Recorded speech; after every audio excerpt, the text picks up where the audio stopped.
Bismillahirrahmanirrahim. Assalamualaikum warahmatullahi wabarakatuh. Selamat pagi, siang, sore, dan malam kepada Bapak dosen, Bapak Reddy Putra Meritika, selaku dosen praktikum Sains Data Geospasial Lanjutan, serta asisten praktikum Mas Fazil dan Mbak Aldia.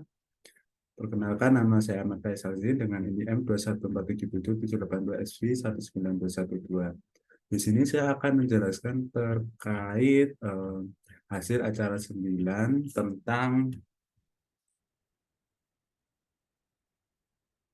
instant segmentation berbasis deep learning untuk ekstraksi built-in footprint dari data penginderaan jauh.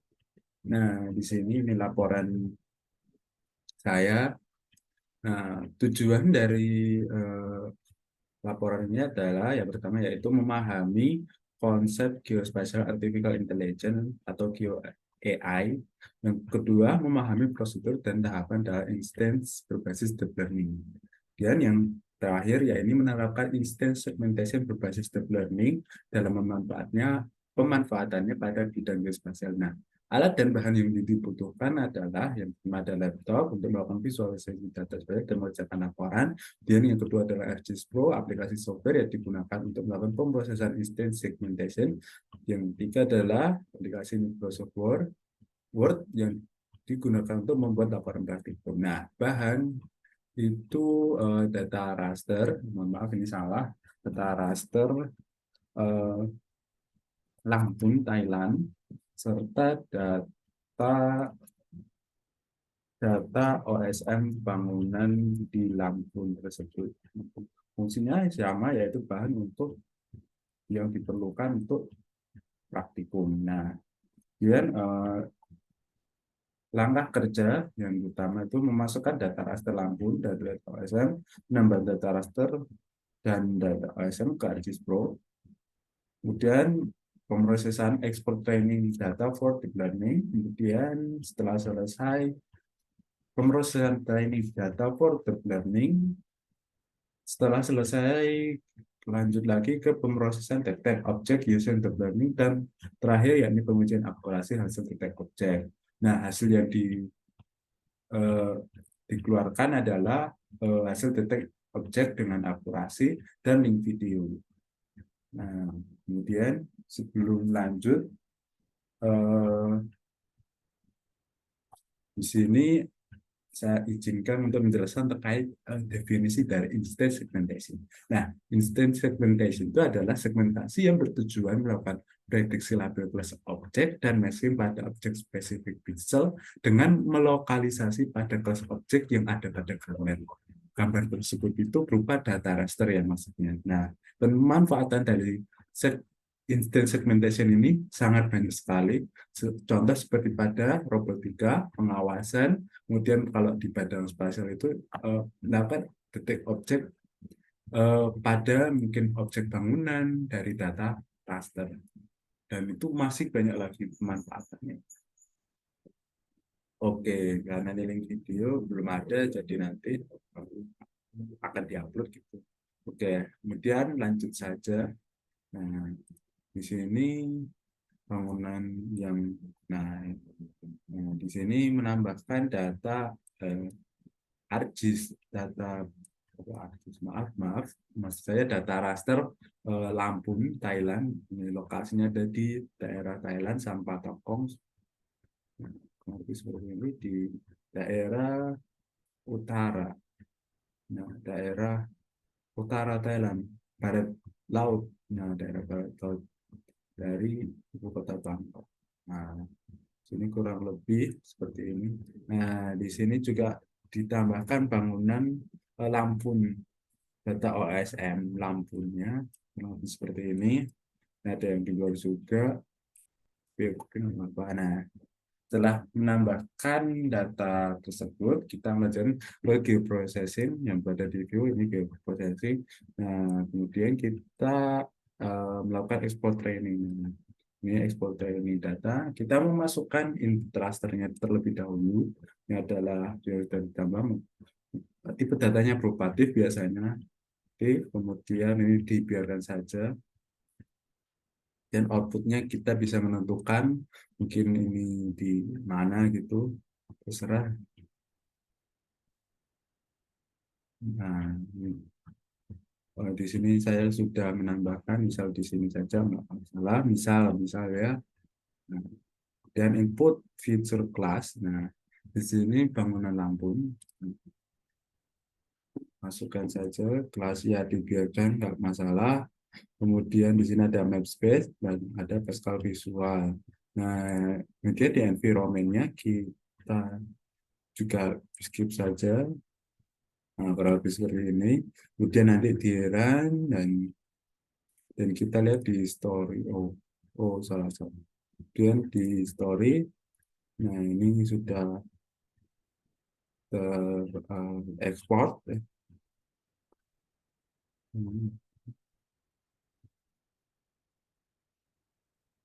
Ini lampu ekspor. Nah, ini kurang lebih 9 menit cukup ini. Nah, ini ada di sini. Nah, hasilnya, nah, lampu ekspor. Nah, ini hasilnya ada berupa seperti ini. Ada image, label, hasil model definition, map, dan stage. Nah, seperti ini.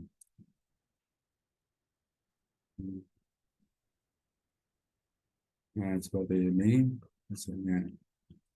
Oke. Pasti.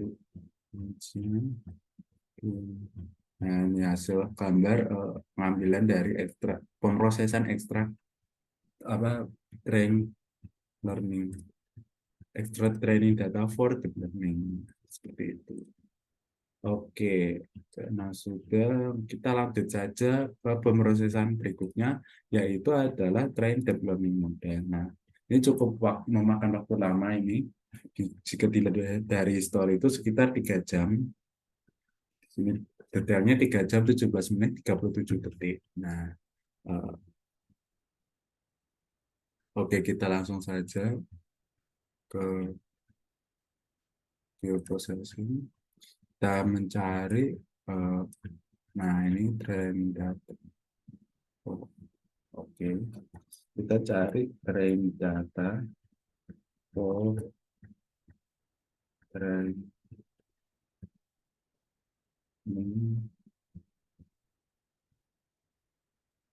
train data for different. Benar, benar, jadi, nah, training deep learning model. Oke, mohon maaf kesalahan. Oke, kita harus train deep learning ya. Nah, ini. Kita menginputkan data berupa folder. Folder itu berupa, nah, yang kita ekspor tadi. Nah, kita bahkan misal seperti ini. Outputnya kita terserah ya teman-teman di mana. Kita misal bikin kalkulasi ya nggak masalah gitu. Nah, misal di sini hasil train misal, nah, seperti itu. Kita masuk dulu, kemudian kita masuk keluar lagi, hasil train detek. Nah, di sini kita menentukan mas epoxnya itu berdasarkan apa dari laptopnya. Jika laptopnya mungkin kuat 20 ya nggak masalah itu. Tapi kalau misal nggak kuat 20, kita turunkan ya. Misal di sini minimal 5. Di sini saya mengambil 6 dan basisnya kita juga nggak boleh tinggi banget. Nah, aku bisa yang 3 saja. Nah, di sini otomatis model argumennya keluar ada nama chip size 224, monitor valid loss, dan ResNet-nya 50. Nah, pada environment kita mau ke GPU. Nah, kita run saja sampai eh, pemrosesan tersebut itu berhasil gitu. Oke, setelah itu hasilnya biasanya akan keluar seperti ini. Hasil dari train tip-nya. Nah, oh, yang ini.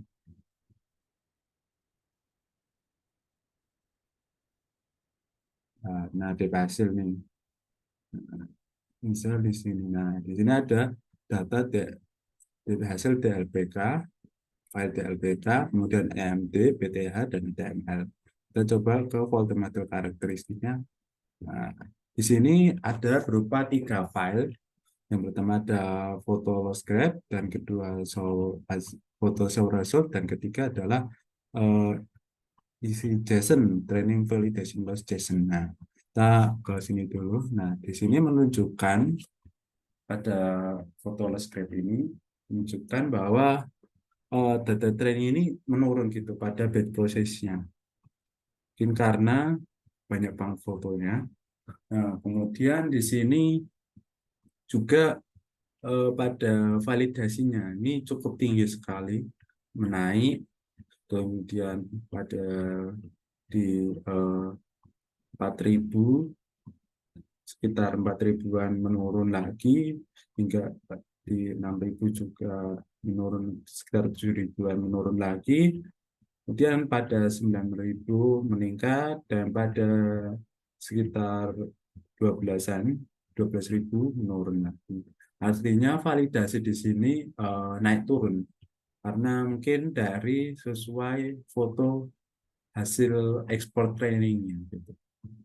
Nah, kemudian kita lihat hasil, dan di sini hasilnya menunjukkan di sini undefined-nya banyak sekali karena sesuai hasil dari ekspor train datanya. Di sini menunjukkan ada pohon, kemudian ada rumah, dan juga rumah. Nah, di sini tuh tergantung nih dari ada data ini bangunan lampu. Nah, di sini kita lihat, kita ubah dulu. Nah, kita lihat di sini memang itu tidak sesuai, sehingga saat melakukan deep learning itu ternyata objek yang contoh seperti ini, objek yang tidak seharusnya ikut malah ikut gitu, sehingga hasilnya objek pada pohon ini itu ikut juga dalam bangunan yang harusnya itu tidak ikut gitu. Nah, contoh ini juga, nah ini pohon malah ikut ke sini, dan ini malah bergeser juga. Ini juga, dan masih banyak lagi. Kalau lebih itu seperti itu. Nah, di sini kita coba dengan training validation loss. Dijelaskan itu training validation loss. Nah, di sini terdapat 6 epoch dengan nilai epochnya dari 0 sampai 5. Nah, di sini menunjukkan epoch training loss-nya itu tertinggi adalah 16. Kemudian pada epoch terendah pada hmm, epoch 5. Nah, kemudian validation loss tertinggi itu pada epoch 4, di mana itu nilainya adalah 139, dan epoch yang terendah pada epoch 0 dengan nilai 35,1.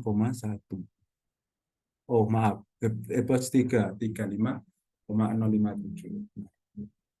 Jelasan singkat. Tapi training validation loss. Oke, karena ini sudah. Nah, kemudian itu tadi penjelasan dari pemrosesan hasil dan hasil dari train deep learning. Nah, kita lanjut lagi ke bioprocessing. Di sini setelah hasilnya keluar, kita ke proses pemrosesan selanjutnya adalah, nah, di instance segmentation itu menggunakan detect object using deep learning. Nah, di sini input rasternya ada positif ya, tentatif, kemudian kita outputnya itu juga bebas teman-teman di mana. Nah, misal di sini lampu ya, misal di sini. Nah, hasilnya dari detect object using deep learning itu berupa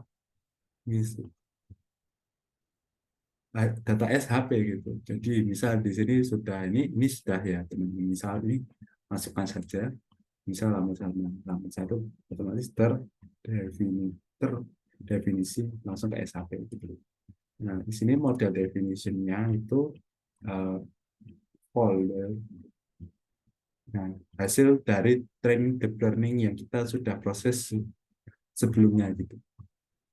Nah, di sini hasil kita milih EMD ya, karena ini memang diharuskan. Kita tunggu sampai pembesaran sedang. Argumennya sudah tertampil. Di sini ada padding hingga test and documentation.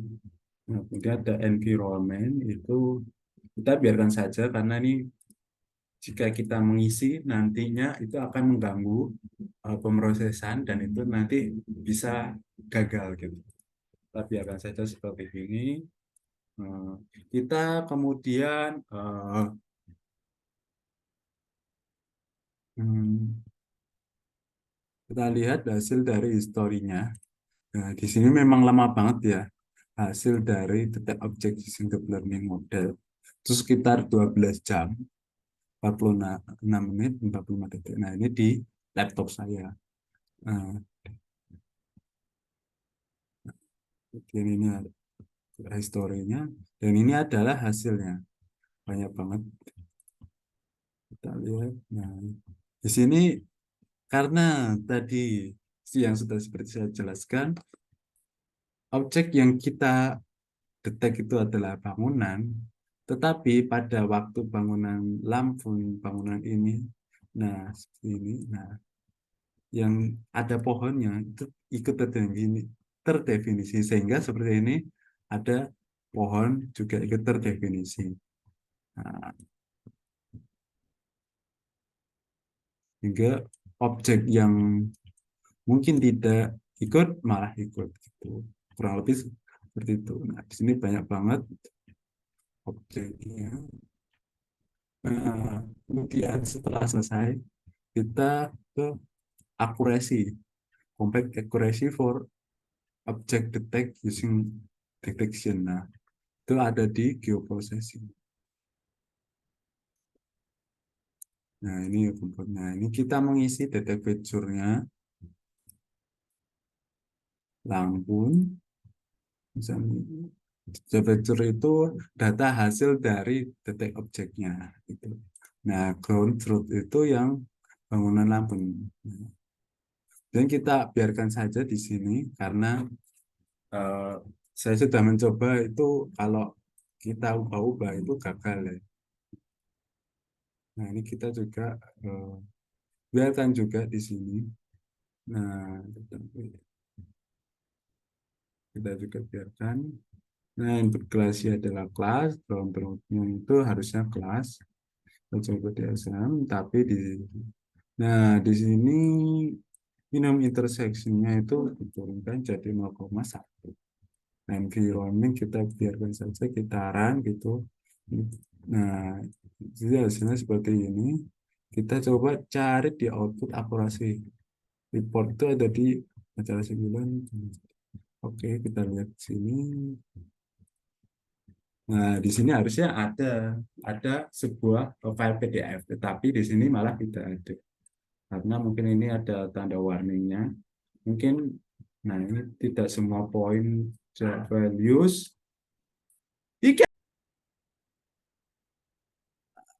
Oke, lanjut lagi. Oke, di sini itu adalah dari uh, Lampung. Itu adalah data computer accuracy. Ini kita coba buka saja di Adobe Diagram. Nah, di sini banyak sekali datanya. Itu confidence-nya itu rata-rata di bawah 0, di bawah 100.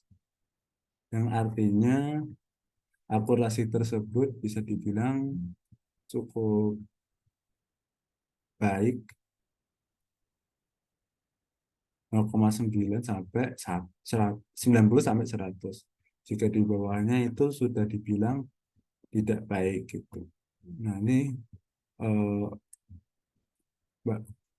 rata-rata dinilai 96,824956. Kebanyakannya seperti itu. Yang artinya objek tersebut memang sesuai gitu, dengan akurasi yang cukup tinggi gitu. Nah, itu penjelasan dari Lang. acara 9 instant segmentation. Nah, kita lanjut lagi di sini kesimpulannya. Nah, Geospatial Artificial Intelligence adalah salah satu pendekatan dengan menggabungkan kecerdasan buatan dengan geospasial. GeoAI mampu mengintegrasikan data geografis maupun data geospasial dengan bantuan AI untuk menganalisa keputusan informasi terkait spasial. Contohnya seperti deep learning, machine learning, dan lain-lain dalam menganalisa data termasuk di data bidang spasial.